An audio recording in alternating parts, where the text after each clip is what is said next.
Could you get another step forward, please? Thank you. It's a lot of cameras, damn. You've played in your fair share of these games. Just what can newcomers expect this game to be like?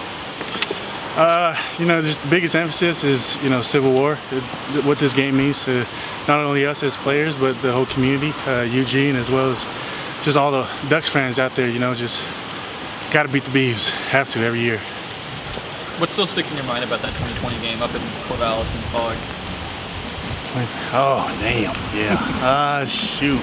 Just a lot of mistakes, a lot of little mistakes that we could have fixed, could have done better. We definitely focused on this week, the little minor details. That's what it was.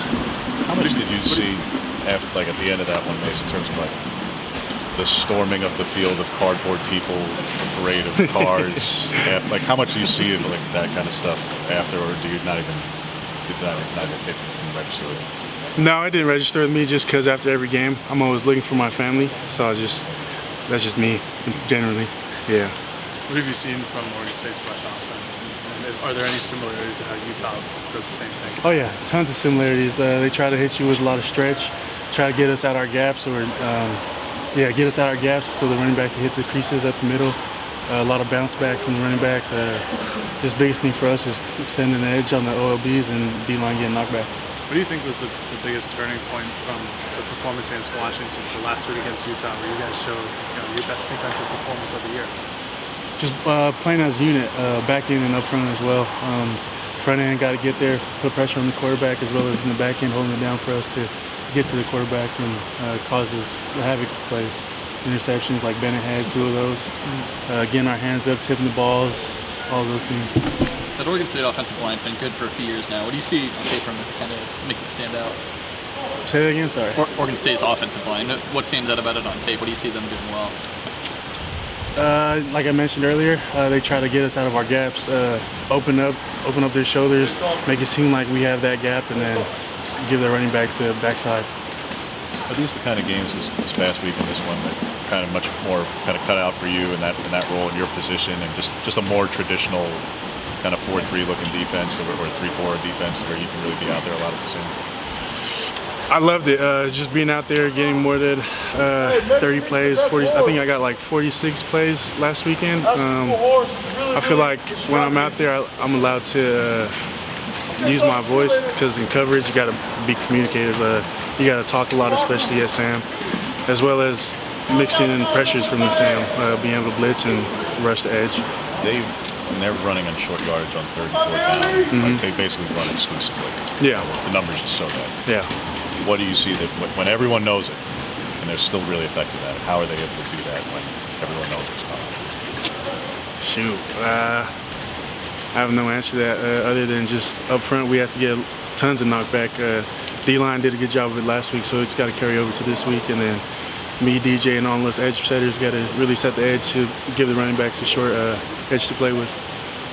They're playing a backup quarterback, number 17, Ben Branson. What have you seen from his play? Obviously, he's gotten better over the weeks. He's got a good arm, solid arm, as well as just a solid wide receiver core to play with. And biggest thing for us is just make sure we get pressures up front.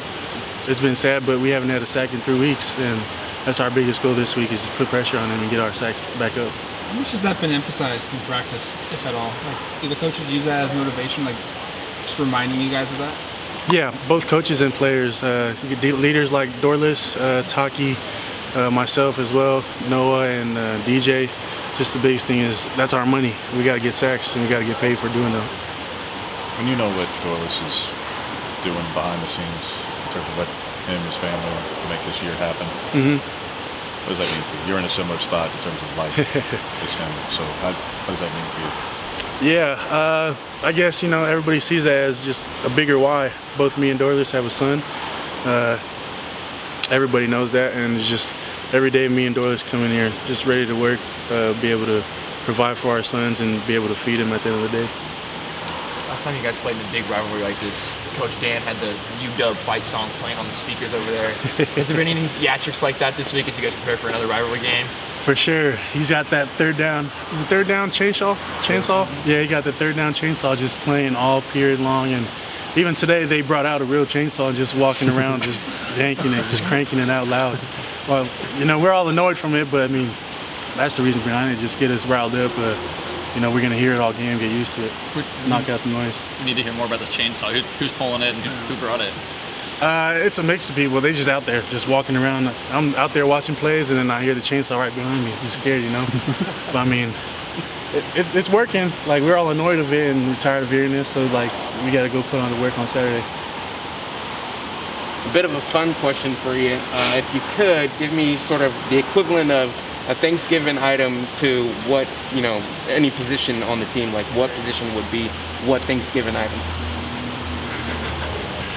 I'd say up front seven, we definitely the turkey. You know, the big meat. A lot of people, big boys. The DBs definitely they are the sweets, the dessert, and linebackers. I don't know, middle linebackers they like 50-50. They like to be a little sweet on one side, and then sometimes they'll be a little hefty. Feel me? Like Noah. I'm just kidding. Just kidding. What about some offensive position? What about quarterback? Quarterback? Oh, that's probably the whole meal. Everything's on the quarterback. So every Thanksgiving meal is quarterback. All right, thanks, man. Of course. Appreciate you guys.